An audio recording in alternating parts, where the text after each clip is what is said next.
تلك الرسل فضلنا بعضهم على بعض منهم من كلم الله ورفع بعضهم درجات وآتينا عيسى ابن مريم البينات وأيدناه بروح القدس ولو شاء الله ما اقتتل الذين من بعدهم من بعد ما جاءتهم البينات ولكن اختلفوا فمنهم من آمن ومنهم من كفر ولو شاء الله ما اقتتلوا ولكن الله يفعل ما يريد يا أيها الذين آمنوا أنفقوا مما رزقناكم من قبل أن يأتي يوم لا بيع فيه ولا خلة ولا شفاعة والكافرون هم الظالمون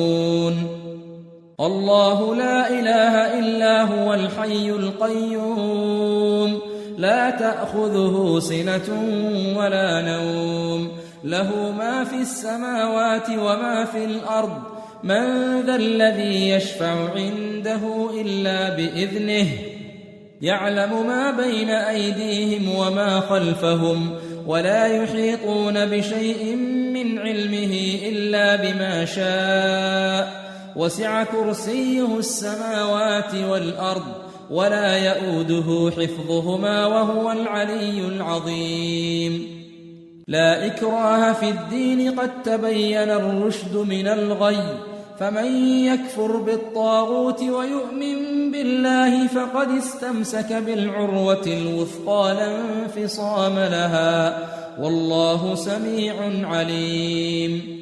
الله ولي الذين آمنوا يخرجهم من الظلمات إلى النور والذين كفروا أولياؤهم الطاغوت يخرجونهم من النور إلى الظلمات أولئك أصحاب النار هم فيها خالدون ألم تر إلى الذي حاج إبراهيم في ربه أن آتاه الله الملك إذ قال إبراهيم ربي الذي يحيي ويميت قال أنا أحيي وأميت قال إبراهيم فإن الله يأتي بالشمس من المشرق فأت بها من المغرب فبهت الذي كفر والله لا يهدي القوم الظالمين أو كالذي مر على قرية وهي خاوية على عروشها قال أنى يحيي هذه الله بعد موتها فأماته الله 100 عام ثم بعثه قال كم لبثت قال لبثت يوما أو بعض يوم قال بل لبثت 100 عام فانظر إلى طعامك وشرابك لم يتسنه وانظر إلى حمارك ولنجعلك آية للناس وانظر إلى العظام كيف ننشزها ثم نكسوها لحما فلما تبين له قال أعلم أن الله على كل شيء قدير وإذ قال إبراهيم رب أرني كيف تحيي الموتى قال أولم تؤمن قال بلى ولكن ليطمئن قلبي قال فخذ 4 من الطير فصرهن إليك ثم اجعل على كل جبل منهن جزءا ثم ادعهن يأتينك سعيا واعلم أن الله عزيز حكيم مثل الذين ينفقون أموالهم في سبيل الله كمثل حبة أنبتت 7 سنابل في كل سنبلة 100 حبة والله يضاعف لمن يشاء والله واسع عليم الذين ينفقون أموالهم في سبيل الله ثم لا يتبعون ما أنفقوا منا ولا أذى ثم لا يتبعون ما أنفقوا منا ولا أذى لهم أجرهم عند ربهم ولا خوف عليهم ولا هم يحزنون قول معروف ومغفرة خير من صدقة يتبعها أذى والله غني حليم يا أيها الذين آمنوا لا تبطلوا صدقاتكم بالمن والأذى كالذي ينفق ماله رئاء الناس ولا يؤمن بالله واليوم الآخر فمثله كمثل صفوان عليه تراب فأصابه وابل فتركه صلدا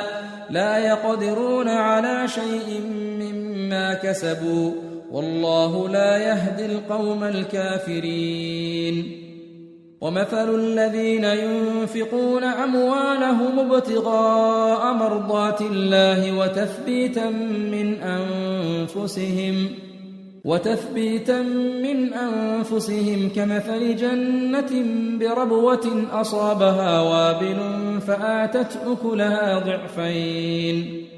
فآتت أكلها ضعفين فإن لم يصبها وابل فطل والله بما تعملون بصير أيود أحدكم أن تكون له جنة من نخيل وأعناب تجري من تحتها الأنهار له فيها من كل الثمرات وأصابه الكبر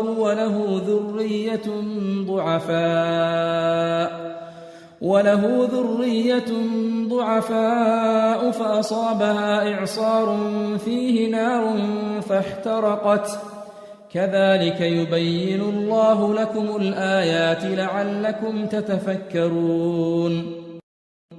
يا أيها الذين آمنوا أنفقوا من طيبات ما كسبتم ومما أخرجنا لكم من الأرض ولا تيمموا الخبيث منه تنفقون ولستم بآخذيه إلا أن تغمضوا فيه واعلموا أن الله غني حميد الشيطان يعدكم الفقر ويأمركم بالفحشاء والله يعدكم مغفرة منه وفضلا والله واسع عليم يؤتي الحكمة من يشاء ومن يؤت الحكمة فقد أوتي خيرا كثيرا وما يذكر إلا أولو الألباب وما أنفقتم من نفقة أو نذرتم من نذر فإن الله يعلمه وما للظالمين من أنصار إن تبدوا الصدقات فنعما هي وإن تخفوها وتؤتوها الفقراء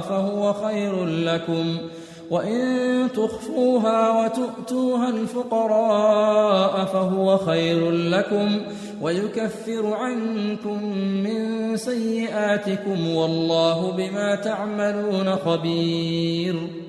ليس عليك هداهم ولكن الله يهدي من يشاء وما تنفقوا من خير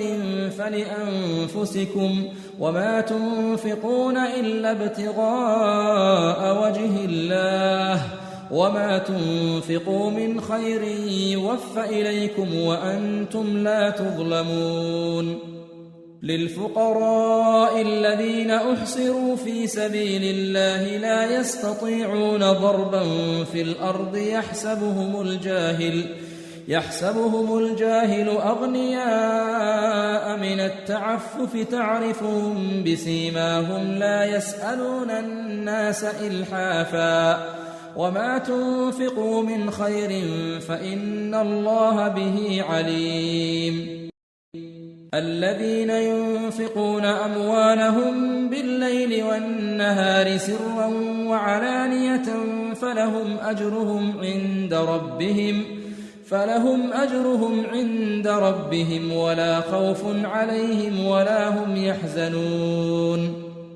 الذين يأكلون الربا لا يقومون إلا كما يقوم الذي يتخبطه الشيطان من المس ذلك بأنهم قالوا إنما البيع مثل الربا وأحل الله البيع وحرم الربا فمن جاءه موعظة من ربه فانتهى فله ما سلف وأمره إلى الله ومن عاد فأولئك أصحاب النار هم فيها خالدون يمحق الله الربا ويربي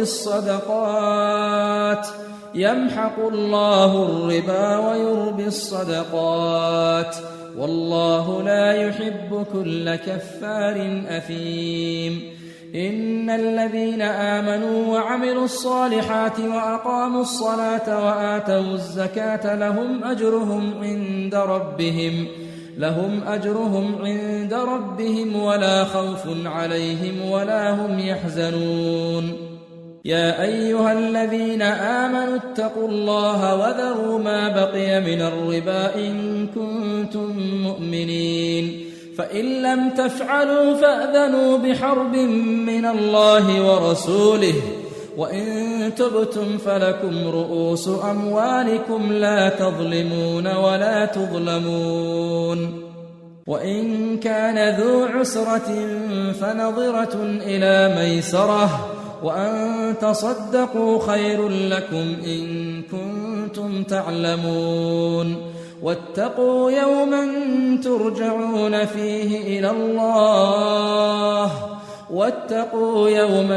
ترجعون فيه إلى الله ثم توفى كل نفس ما كسبت وهم لا يظلمون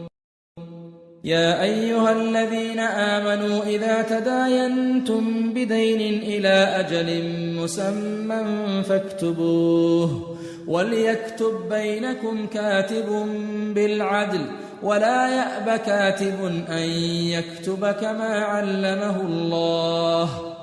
فليكتب وليملل الذي عليه الحق وليتق الله ربه ولا يبخس منه شيئا فإن كان الذي عليه الحق سفيها أو ضعيفا أو لا يستطيع أن يمله فليملل وليه بالعدل واستشهدوا شهيدين من رجالكم فإن لم يكونا رجلين فرجل وامرأتان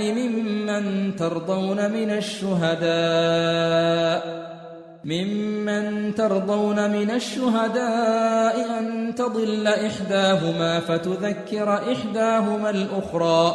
ولا يأبى الشهداء إذا ما دعوا ولا تسأموا أن تكتبوه صغيرا أو كبيرا إلى أجله ذلكم أقسط عند الله وأقوم للشهادة وأدنى ألا ترتابوا إلا أن تكون تجارة حاضرة تديرونها بينكم فليس عليكم جناح ألا تكتبوها وأشهدوا إذا تبايعتم ولا يضار كاتب ولا شهيد وإن تفعلوا فإنه فسوق بكم واتقوا الله ويعلمكم الله والله بكل شيء عليم وإن كنتم على سفر ولم تجدوا كاتبا فرهان مقبوضة فإن أمن بعضكم بعضا فليؤد الذي اؤتمن أمانته وليتق الله ربه ولا تكتموا الشهادة ومن يكتمها فإنه آثم قلبه والله بما تعملون عليم لله ما في السماوات وما في الأرض وإن تبدوا ما في أنفسكم أو تخفوه يحاسبكم به الله فيغفر لمن يشاء ويعذب من يشاء والله على كل شيء قدير. آمن الرسول بما أنزل إليه من ربه والمؤمنون كل آمن بالله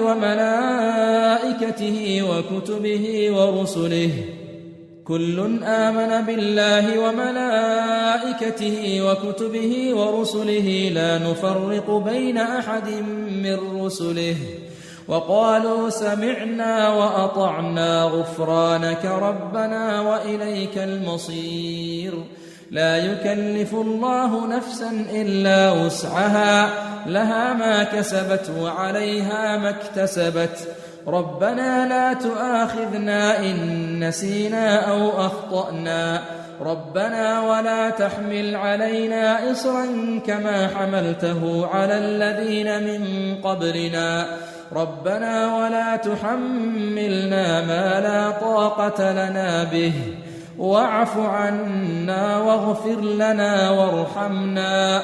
أنت مولانا فانصرنا على القوم الكافرين. بسم الله الرحمن الرحيم. ألف لام ميم. الله لا إله إلا هو الحي القيوم نزل عليك الكتاب بالحق مصدقا لما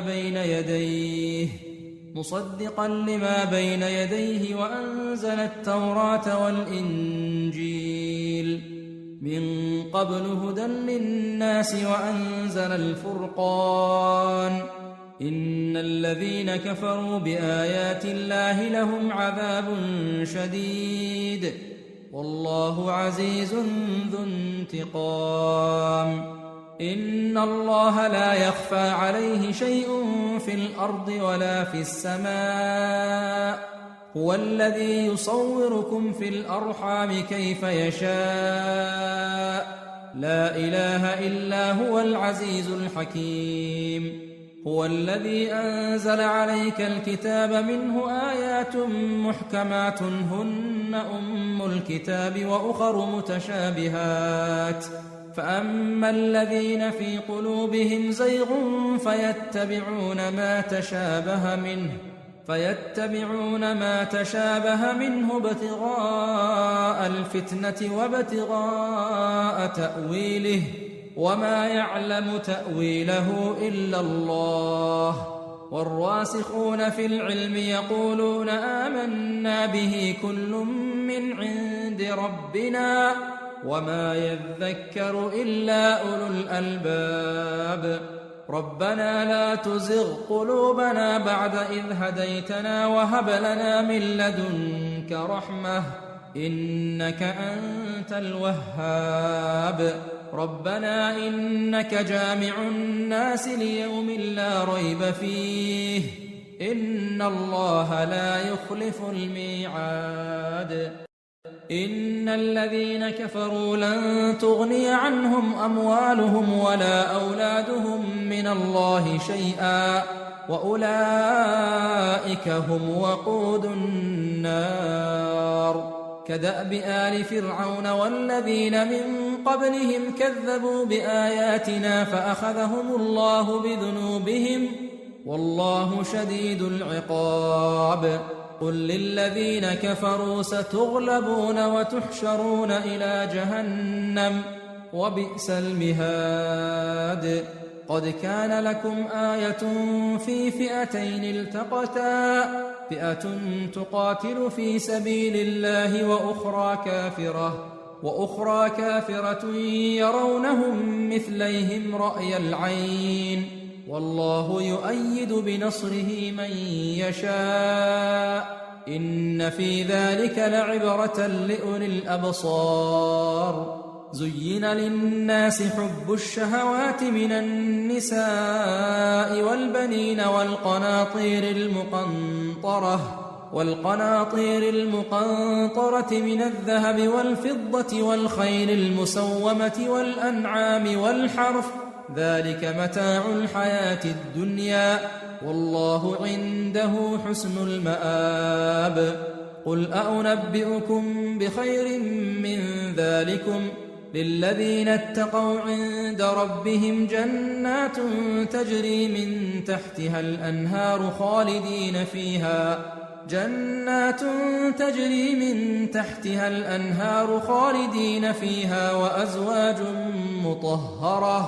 وأزواج مطهرة ورضوان من الله والله بصير بالعباد الذين يقولون ربنا إننا آمنا فاغفر لنا ذنوبنا وقنا عذاب النار الصابرين والصادقين والقانتين والمنفقين والمستغفرين بالأسحار شهد الله أنه لا إله إلا هو والملائكة وأولو العلم قائما بالقسط لا إله إلا هو العزيز الحكيم إن الدين عند الله الإسلام وما اختلف الذين أوتوا الكتاب إلا من بعد ما جاءهم العلم بغيا بينهم ومن يكفر بآيات الله فإن الله سريع الحساب فإن حاجوك فقل أسلمت وجهي لله ومن اتبعن وقل للذين أوتوا الكتاب والأميين أأسلمتم فإن أسلموا فقد اهتدوا وإن تولوا فإنما عليك البلاغ والله بصير بالعباد إن الذين يكفرون بآيات الله ويقتلون النبيين بغير حق ويقتلون الذين يأمرون بالقسط من الناس فبشرهم بعذاب أليم أولئك الذين حبطت أعمالهم في الدنيا والآخرة وما لهم من ناصرين ألم تر إلى الذين أوتوا نصيبا من الكتاب يدعون إلى كتاب الله ليحكم بينهم ثم يتولى فريق منهم وهم معرضون ذلك بأنهم قالوا لن تمسنا النار إلا أياما معدودات وغرهم في دينهم ما كانوا يفترون فكيف إذا جمعناهم ليوم لا ريب فيه ووفيت كل نفس ما كسبت وهم لا يظلمون قل اللهم مالك الملك تؤتي الملك من تشاء وتنزع الملك ممن تشاء وتعز من تشاء وتذل من تشاء بيدك الخير إنك على كل شيء قدير تولج الليل في النهار وتولج النهار في الليل وتخرج الحي من الميت وتخرج الميت من الحي وترزق من تشاء بغير حساب لا يتخذ المؤمنون الكافرين أولياء من دون المؤمنين ومن يفعل ذلك فليس من الله في شيء إلا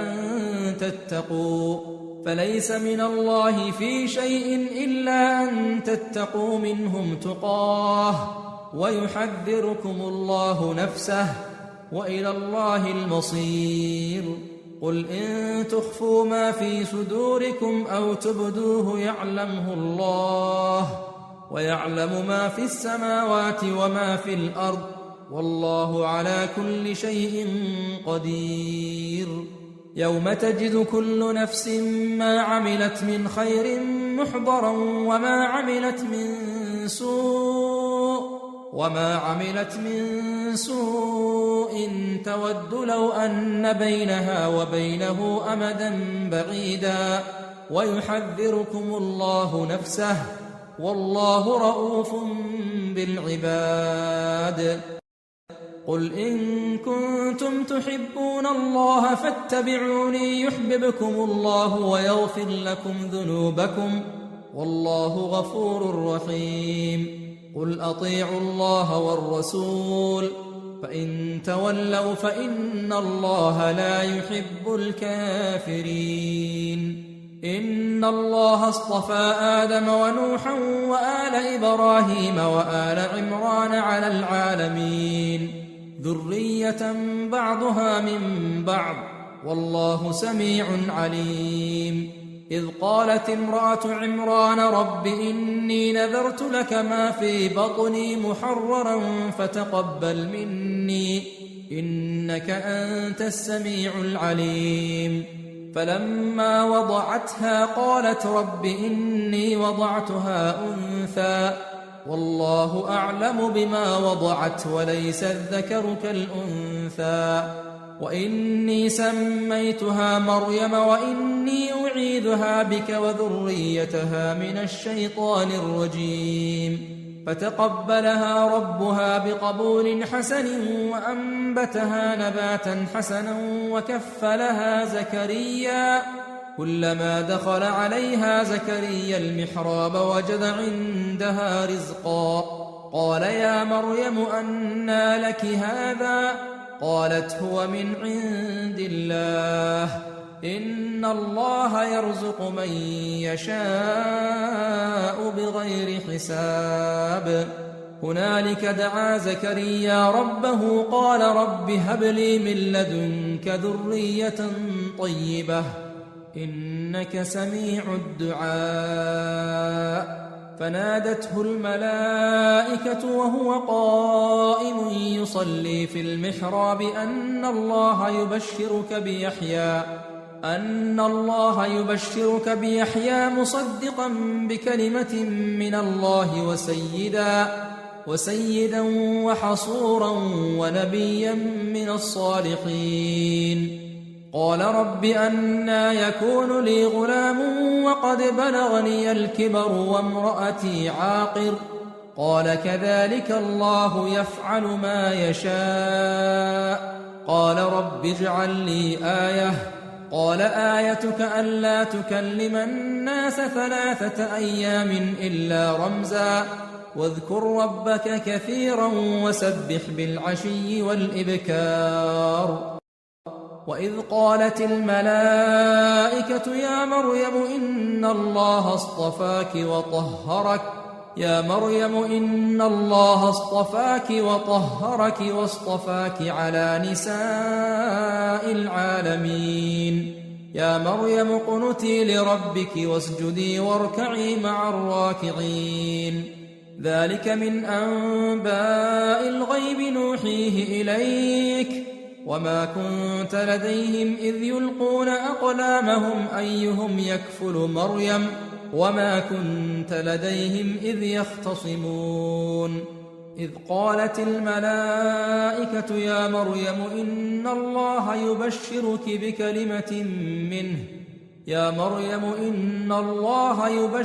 بكلمة منه اسمه المسيح عيسى ابن مريم وجيها في الدنيا والآخرة ومن المقربين ويكلم الناس في المهد وكهلا ومن الصالحين. قالت رب أنى يكون لي ولد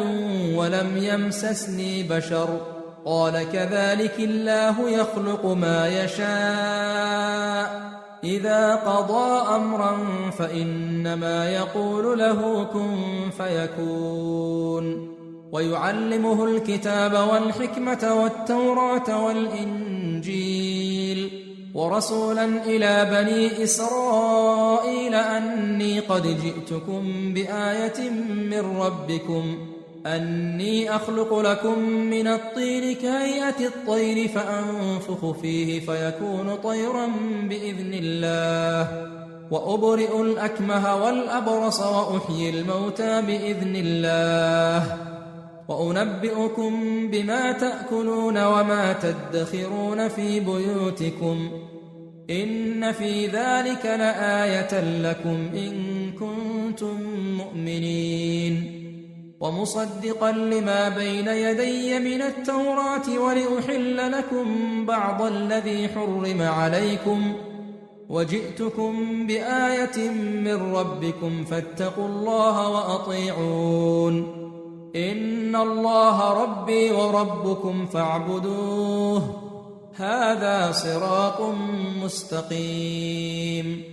فلما أحس عيسى منهم الكفر قال من أنصاري إلى الله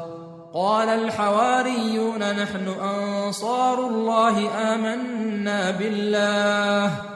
آمنا بالله واشهد بأننا مسلمون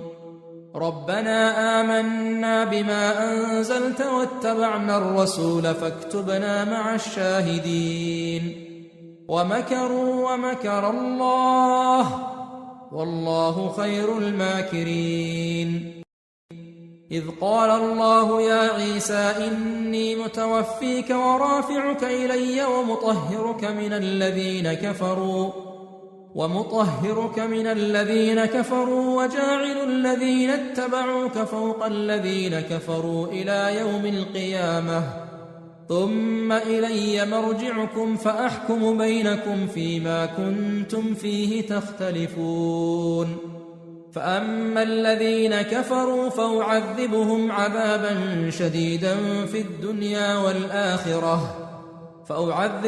عذابا شديدا في الدنيا والآخرة وما لهم من ناصرين وأما الذين آمنوا وعملوا الصالحات فيوفيهم أجورهم والله لا يحب الظالمين ذلك نتلوه عليك من الآيات والذكر الحكيم إن مثل عيسى عند الله كمثل آدم خلقه من تراب ثم قال له كن فيكون الحق من ربك فلا تكن من الممترين فمن حاجك فيه من بعد ما جاءك من العلم فقل تعالوا ندع أبناءنا وأبناءكم ونساءنا ونساءكم وأنفسنا وأنفسكم ثم نبتهل فنجعل لعنة الله على الكاذبين إن هذا لهو القصص الحق وما من إله إلا الله وإن الله لهو العزيز الحكيم فإن تولوا فإن الله عليم بالمفسدين قل يا أهل الكتاب تعالوا إلى كلمة سواء بيننا وبينكم ألا نعبد إلا الله ولا نشرك به شيئا ولا يتخذ بعضنا بعضا أربابا من دون الله فإن تولوا فقولوا اشهدوا بأننا مسلمون يا أهل الكتاب لم تحاجون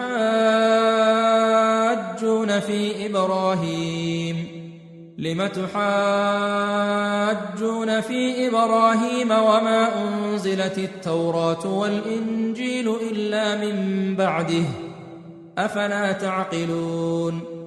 ها أنتم هؤلاء حاججتم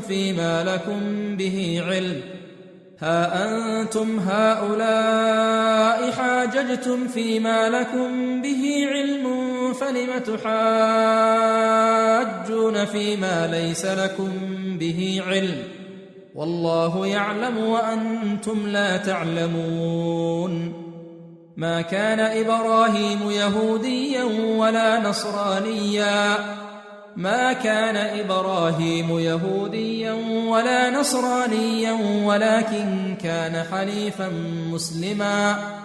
ولكن كان حنيفا مسلما وما كان من المشركين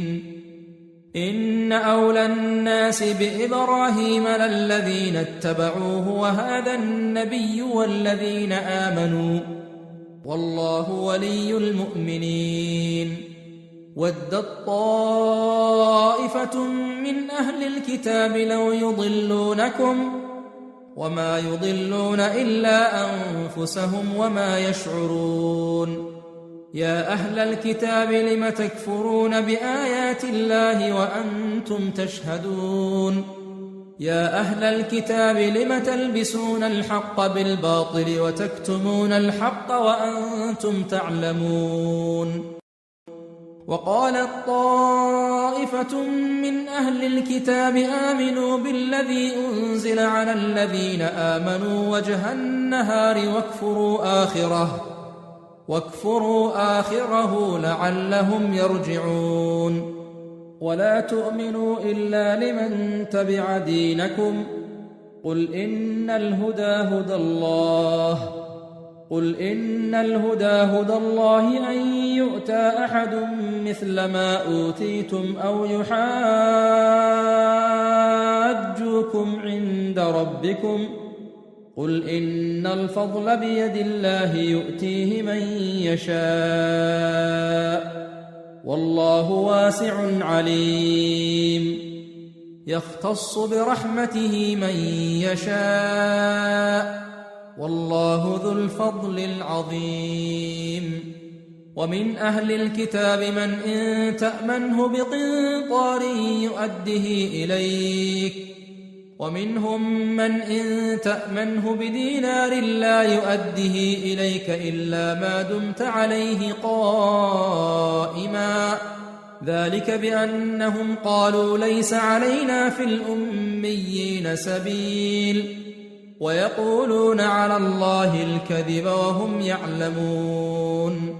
بلى من أوفى بعهده واتقى فإن الله يحب المتقين. إن الذين يشترون بعهد الله وأيمانهم ثمنا قليلا أولئك لا خلاق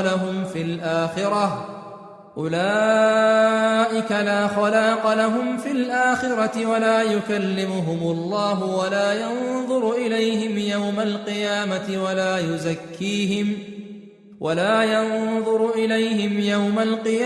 ولا يزكيهم ولهم عذاب أليم. وإن منهم لفريقا يلوون ألسنتهم بالكتاب لتحسبوه من الكتاب وما هو من الكتاب ويقولون هو من عند الله وما هو من عند الله ويقولون على الله الكذب وهم يعلمون. ما كان لبشر أن يؤتيه الله الكتاب والحكم والنبوة ثم يقول للناس كونوا عبادا لي من دون الله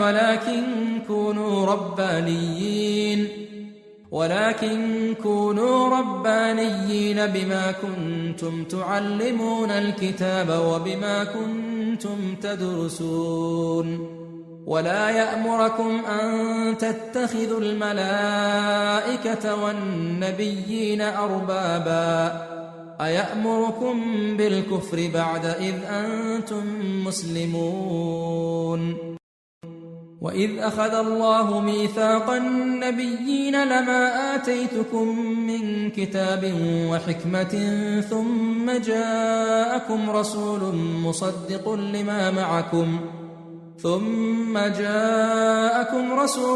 مصدق لما معكم لتؤمنن به ولتنصرنه قال أأقررتم وأخذتم على ذلكم إصري قالوا أقررنا قال فاشهدوا وأنا معكم من الشاهدين. فمن تولى بعد ذلك فأولئك هم الفاسقون. أفغير دين الله يبغون وله أسلم من في السماوات والأرض طوعا وكرها وله أسلم من في السماوات والأرض طوعا وكرها وإليه يرجعون قل آمنا بالله وما أنزل علينا وما أنزل على إبراهيم وإسماعيل وإسحاق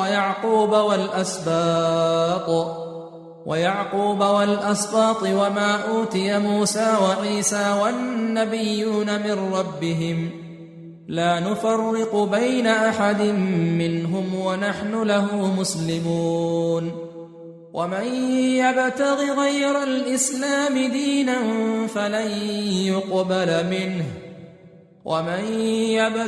غير الإسلام دينا فلن يقبل منه وهو في الآخرة من الخاسرين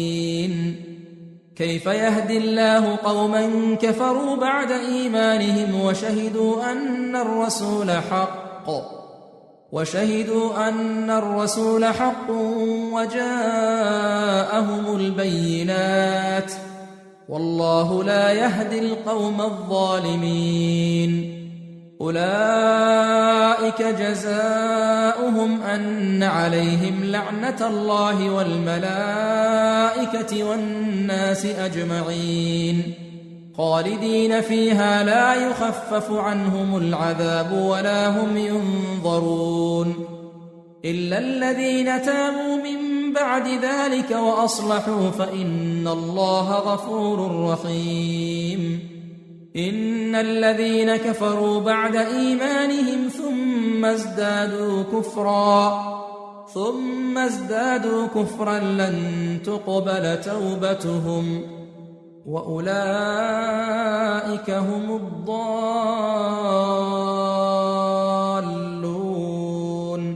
إن الذين كفروا وماتوا وهم كفار فلن يقبل من أحدهم ملء الأرض ذهبا ولو افتدى به